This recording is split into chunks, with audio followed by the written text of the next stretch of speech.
Bismillah, Assalamualaikum warahmatullahi wabarakatuh. Perkenalkan, nama saya Muhammad Arifin dari kelas 3B Informatika, Fakultas Ilmu Komputer, Universitas Singapura Bangsa Karawang, dengan NPM 231063170098. Di sini saya akan mempraktikkan serta menjelaskan tentang bagaimana cara melakukan konfigurasi mikrotik. Yang pertama, menghubungkan klien ke internet, kemudian blocking site, dan yang terakhir melakukan limitasi bandwidth. Di sini saya menggunakan VirtualBox sebagai alat simulasinya. Kemudian saya sudah menginstal router OS dan Kali Linux sebagai kliennya. Langsung aja kita start router OS-nya.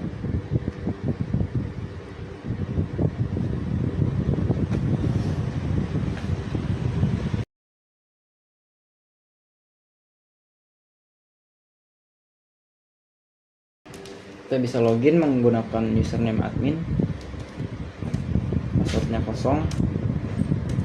Kemudian kita remote mikrotiknya menggunakan aplikasi Winbox. Kita bisa masuk menggunakan MAC address dengan login admin, passwordnya kosong aja. Setelah masuk, konfigurasi pertama yang akan kita lakukan yaitu meminta atau merequest IP address dari internet service provider agar router kita dapat mengakses internet. Kita bisa melakukannya menggunakan fitur IP DHCP client. Kita bisa klik IP DHCP client, kemudian menambahkan DHCP client baru. Kita gunakan interface yang terhubung ke ISP atau yang terhubung ke internet. Di sini saya menggunakan Inter 1. Kita tinggal apply. Oke. Saya request ya.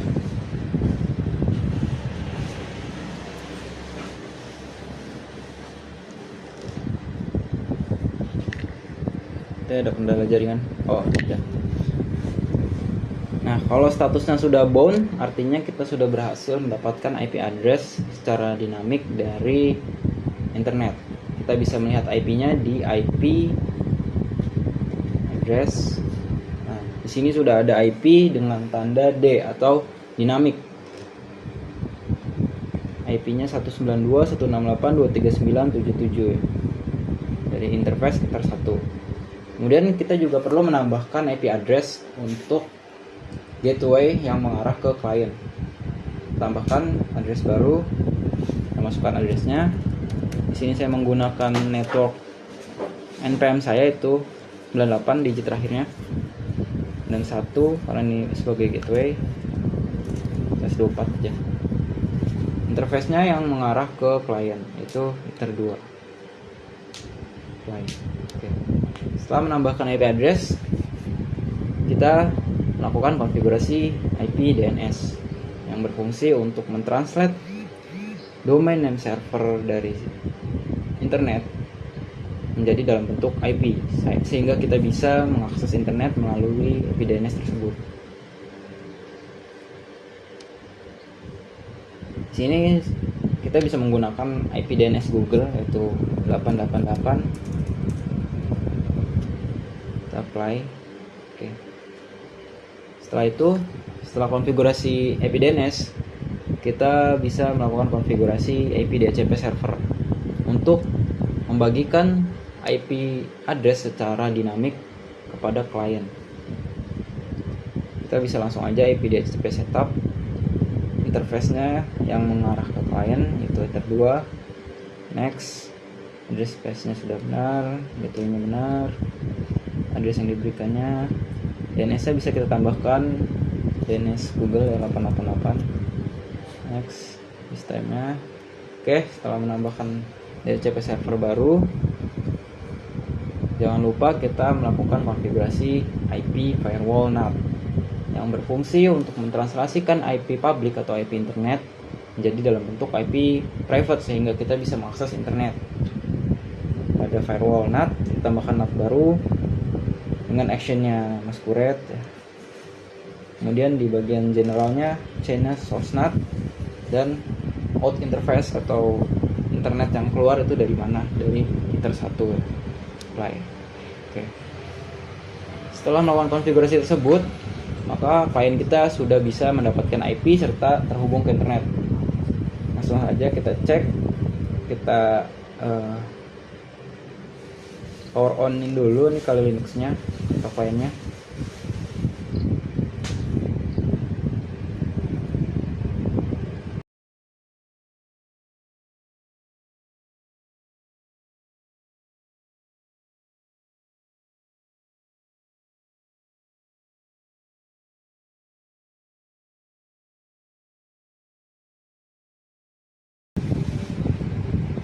Kita bisa login dalam klien 01.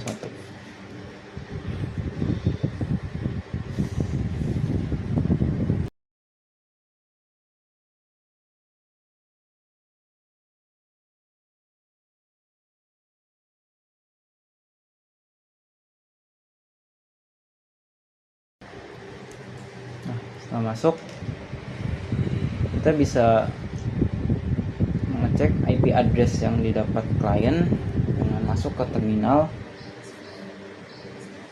kemudian memasukkan perintah. Karena di sini saya menggunakan Linux, jadi perintahnya ifconfig. Kalau di Windows mungkin ipconfig ya. Nah, di sini bisa kita lihat inet 192.168.98.254. Ini IP address yang kita dapat dari DHCP server yang tadi kita buat. Kemudian ada subnet masknya 255.255.255.0 atau /24 sesuai dengan yang kita set tadi ya, /24. Setelah itu kita bisa melakukan testing apakah klien kita sudah terhubung ke internet dengan melakukan tes ping ya. Ping misalnya ke google.com. Nah, berhasil reply, yang artinya kita berhasil terhubung ke internet. Setelah konfigurasi menghubungkan klien ke internet, selanjutnya kita mau mengkonfigurasi blocking site nih. Kita bisa ke Winbox kembali, kemudian ke IP firewall, kemudian layer 7 protokol. Di sini kita mau memblocking site menggunakan regular expression. Tambahkan layer 7 protokol yang baru. Kemudian kita beri nama. Di sini saya mau memblokir website detik.com. Setelah itu kita masukkan regular expression dari website detik.com. Di sini saya udah menyiapkan regular expressionnya. Tinggal kita copy. Setelah itu kita apply. Oke. Kemudian kita tambahkan rules baru untuk memblokir website detik.com. Di general kita menggunakan chainnya forward, kemudian source address atau address yang ingin kita blokir itu 92.168.98 networknya ya. Setelah itu di bagian advance kita masukkan layer 7 protokol yang tadi udah kita buat, yaitu detik.com. Kemudian actionnya jangan lupa kita drop untuk memblokir web tersebut, kemudian kita apply. Selanjutnya kita ke pengujiannya.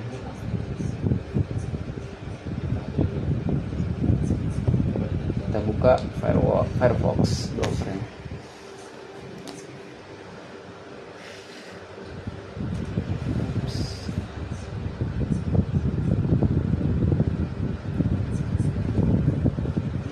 Coba kita cari detik.com. Nah, sudah berhasil keblok. Kita akan loading aja terus kayak gini, tidak akan berhasil membuka detik.com. Kalau mau melihat versi tidak diblokir ya, misalnya nih kita nonaktifkan blokirannya, disable, kemudian kita lihat kembali. Nah, berhasil membuka. Jadi kita berhasil memblokir situs detik.com ya. Selanjutnya setelah blocking site, kita mau lakukan limitasi bandwidth. Oke, kita kembali ke Winbox-nya ya. kita kembali ke inbox, kita ke queue. Dengan fitur queue kita bisa melakukan limitasi bandwidth. Pada simple queue ditambahkan simple queue baru, kemudian di bagian general kita beri nama queue baru ini, kemudian targetnya atau IP address yang akan kita limit bandwidthnya. Ini kita gunakan IP address klien kita 0/24. Kemudian kita atur max limitnya. Max limitnya di sini coba kita atur misalnya 10 GB per second. 10. Untuk target upload dan target downloadnya sama-sama 10 ya. Kemudian kita coba lihat kliennya, kita sudah berhasil ke limit. Kita ke website speed test.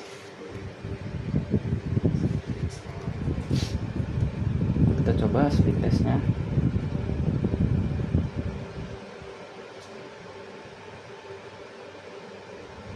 Kita mulai.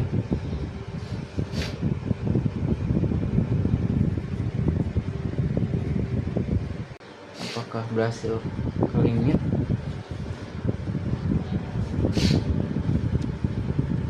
Jadi kita set 10 MB ya.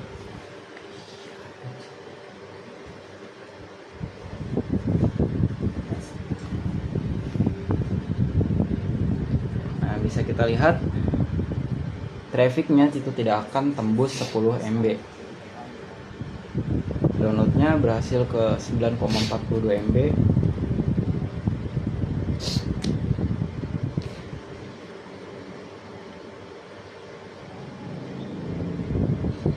Dan uploadnya juga tidak tembus 10 MB. Sini kita dapat 9,69 MB. Kalau mau lihat misalnya tidak di limit, coba kita lihat. Kita disable dulu ya. Disable. Dan kita cek kembali. Kita speed test lagi. Apakah limit juga kalau di disable?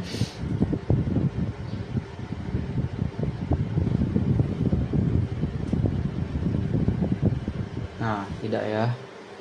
Jadi limitasi bandwidthnya berhasil ya. Langsung aja kita kembali, kita lihat lagi, kita enable lagi, kita lihat konfigurasi yang ada di simple queue. Selain max limit, target upload dan target download, di sini kita bisa lihat ada yang namanya burst atau tingkatan. Di sini ada burst limit, burst threshold, dan burst time.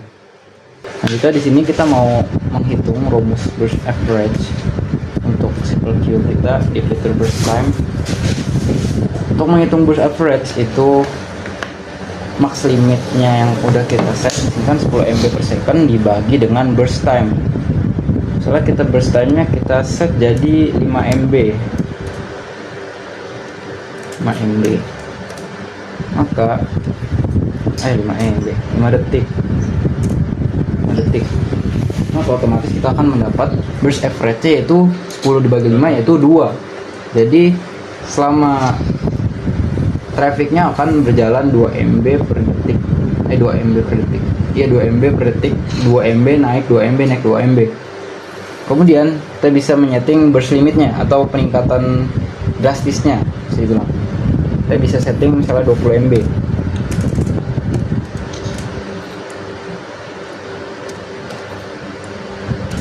Nah, selama 5 detik ini kita masih bisa ada kemungkinan untuk mendapatkan burst limit yaitu 20 MB. Selama selama burst average-nya tidak tembus burst threshold atau di bawah dari burst threshold. Misalnya kita setting 5 MB.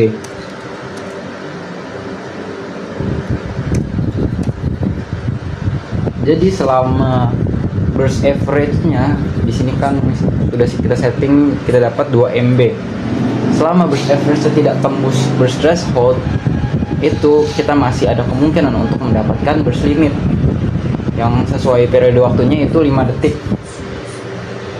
Tapi jika burst average-nya tembus dari burst threshold atau tembus 5 MB, maka kita tidak bisa mendapatkan burst limitnya.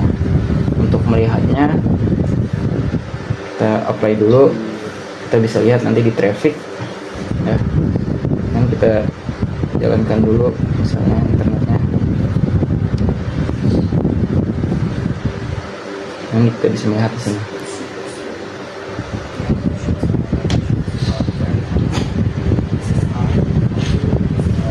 Nah, kita mendapatkan burst threshold ya, tembus ke 20 MB,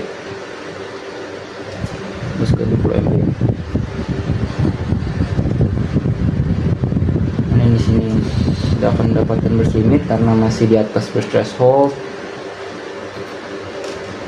Nah, karena ini di bawah dari burst threshold, kita mendapatkan burst limit lagi. Ini akan terus berulang sampai 10 detik. Kita akan mendapatkan 5 detik kita akan mendapatkan burst limit. Nah, mungkin begitu aja konfigurasi dari saya, konfigurasi menghubungkan klien ke internet, blocking site, dan limitasi bandwidth. Kalau ada salah tolong dimaafkan, kurang lebihnya mohon maaf. Wassalamualaikum warahmatullahi wabarakatuh. Waalaikumsalam warahmatullahi wabarakatuh.